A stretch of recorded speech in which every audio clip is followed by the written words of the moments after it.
Hello दोस्तों, स्वागत है आपका मेरी YouTube channel let's learn with Poonam में, जिसमें हम जीएस की अलग अलग टॉपिक को कवर कर रहे हैं जो पेपर की दृष्टि से आपके लिए बहुत ही इम्पॉर्टेंट हो सकते हैं। तो ऐसा ही एक टॉपिक आज हम पढ़ने वाले हैं। आज हम स्वामी विवेकानंद जी के बारे में पढ़ने वाले हैं। तो चलिए शुरू करते हैं। स्वामी विवेकानंद जी का जन्म 21 जनवरी 1863 को कोलकाता के एक प्रसिद्ध दत्त परिवार में हुआ था। इस दिन को हम भारत में युवा दिवस के रूप में मनाते हैं। 1902 में 4 जुलाई के दिन वे परलोक गमन कर गए थे। उन्होंने मात्र 39 वर्ष का जीवन जिया, लेकिन इन 39 वर्षों में देश दुनिया को इतने अच्छे विचार दिए कि आज का व्यक्ति यदि एक भी विचार अपने जीवन में आत्मसात कर ले तो शायद हमारा जीवन हमेशा के लिए बदल जाएगा। 1893 में जब उन्हें विश्व धर्म महासभा में शिकागो बुलाया गया, तब वहां उन्हें बोलने के लिए केवल 2 मिनट का समय दिया गया था और उन्होंने अपने भाषण को मेरे प्यारे भाइयों और बहनों इन शब्दों से शुरू किया था और यही भाषण, यही शब्द सभी का दिल जीत गए थे। यूरोप में, अमेरिका में और सारे विश्व के साथ साथ भारत में भी अपनी आवाज़ को पहुंचाने के लिए उन्होंने रामकृष्ण मिशन की स्थापना की थी। विवेकानंद जी अपने गुरु रामकृष्ण परमहंस जी के प्रिय शिष्य थे। एक समय विवेकानंद जी ने कहा था, उठो, जागो और तब तक न रुको जब तक अपने लक्ष्य को प्राप्त न कर लो। उनका यह विचार हर युवा को प्रेरित करता है। स्वामी विवेकानंद जी के दादा दुर्गाचरण दत्त एक प्रतिभा संपन्न व्यक्ति थे। वे फारसी और संस्कृत भाषाओं में पारंगत थे। कानून में भी उन्हें बड़ी रुचि थी, पर 25 वर्ष की आयु में अपने पुत्र विश्वनाथ के जन्म के बाद उन्होंने संन्यास ले लिया और घर छोड़ दिया। स्वामी विवेकानंद के पिता भी मस्तिष्क और हृदय के कई गुणों से विभूषित थे, जिस कारण वे भी आदर के पात्र थे। वे अंग्रेजी और फारसी में दक्ष थे। कानून को उन्होंने व्यवसाय के रूप में ग्रहण किया और कलकत्ता के हाई कोर्ट में सफल अटॉर्नी बन गए। भाग्यवश विश्वनाथ को ऐसी पत्नी मिली जो सभी बातों में उनके ही समकक्ष थी। वे एक अत्यंत बुद्धिमती महिला थी। उनकी भव्य गरिमा और तेजस्विता को देखते हुए ऐसा लगता था कि वो किसी राजवंश की थी। निर्धन और असहाय जन उनकी कृपा के विशेष पात्र थे। उनकी स्मरण शक्ति अपूर्व थी। स्वामी विवेकानंद जी ने कहा कि जिंदगी का रास्ता कभी भी बना बनाया नहीं मिलता, हमें रास्ता बनाना पड़ता है और जो जैसा रास्ता बनाता है वैसी ही मंजिल हमें मिलती है। स्वामी विवेकानंद जी ने केवल आदर्श दिए ही नहीं, उन पर चलकर भी बताया।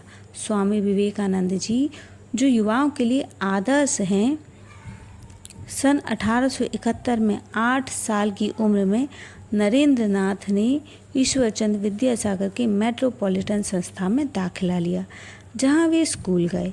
1877 में उनका परिवार रायपुर चला गया। 1879 में कोलकाता में अपने परिवार की वापसी के बाद एकमात्र छात्र थे जिन्होंने प्रेसिडेंसी कॉलेज में प्रवेश लिए प्रथम डिवीज़न अंक प्राप्त किए। कहा जाता है कि नरेंद्र को विवेकानंद का नाम उनके गुरु रामकृष्ण परमहंस ने ही दिया है। विवेकानंद जी ने अपने शिकागो के भाषण की शुरुआत की थी मेरे अमेरिकी भाइयों और बहनों से। उन्होंने कहा कि मेरे अमेरिकी भाइयों और बहनों, आपने जिस स्नेह से मेरा स्वागत किया उससे मेरा दिल भर आया है। मैं इस मंच पर बोलने वाले कुछ वक्ताओं का धन्यवाद करता हूँ, जिन्होंने यह जाहिर किया कि दुनिया में सहिष्णुता का विचार पूर्व के देशों से फैला है। मुझे गर्व है कि मैं उस धर्म से हूँ जिसने दुनिया को सहिष्णुता और सार्वभौमिक स्वीकृति का पाठ पढ़ाया। हम सिर्फ सार्वभौमिक सहिष्णुता पर ही विश्वास नहीं करते, बल्कि हम सभी धर्मों को सच के रूप में स्वीकार करते हैं। मुझे गर्व है कि मैं उस देश से हूँ जिसने सभी धर्मों और सभी देशों के सताए हुए लोगों को अपने यहाँ शरण दी है। हमने अपने दिल में इज़राइल की वो पवित्र बातें संजो रखी हैं जिसमें उनके धर्म स्थलों को रोमन हमलावरों ने तहस नहस कर दिया था। फिर उन्होंने दक्षिण भारत में शरण ली।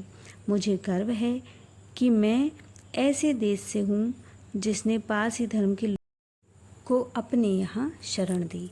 विवेकानंद जी ने कहा, जिस तरह अलग अलग जगह से निकली नदियाँ अलग अलग रास्ते से होकर आखिर में समुद्र में मिल जाती हैं, उसी तरह मनुष्य अपनी इच्छा से अलग अलग रास्ते को चुनकर चलते हुए अंत में सभी रास्ते ईश्वर को ही मिल जाते हैं। स्वामी जी ने न्यूयॉर्क में 1894 में पहली वेदांता सोसाइटी की स्थापना की। स्वामी जी ने यूएस और यूके में कई जगहों पर व्याख्यान दिए। यहीं से विश्व में messenger of Indian wisdom to the western world के रूप में लोकप्रिय हुए। स्वामी जी ने आयरिश शिक्षिका मार्गरेट नोबल को भारत में आमंत्रित किया ताकि वो महिलाओं की स्थिति में सुधार कर सके। आगे चलकर यही मार्गरेट नोबल सिस्टर निवेदिता के रूप में प्रसिद्ध हुई। आज दुनिया सर्वशक्तिमान बनने की होड़ में जिस रास्ते पर चलती जा रही है, उसका दुष्परिणाम पूरी दुनिया को भुगतना पड़ रहा है। अपने फायदे के लिए हम पूरी दुनिया को तबाह करने के पीछे पड़े हुए हैं। जैव विविधता खतरे में पड़ती नजर आ रही है। इसका एक उदाहरण कोरोना के रूप में हमारे सामने है।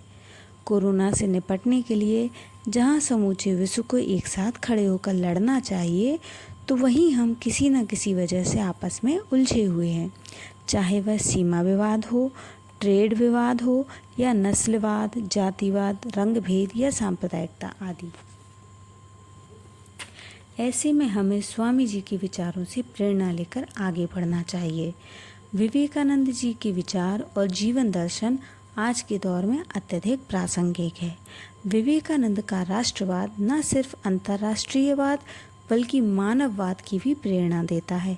उनकी धर्म की अवधारणा लोगों को जोड़ने के लिए उपयोगी सर्वधर्म समभाव पर जोर देती है।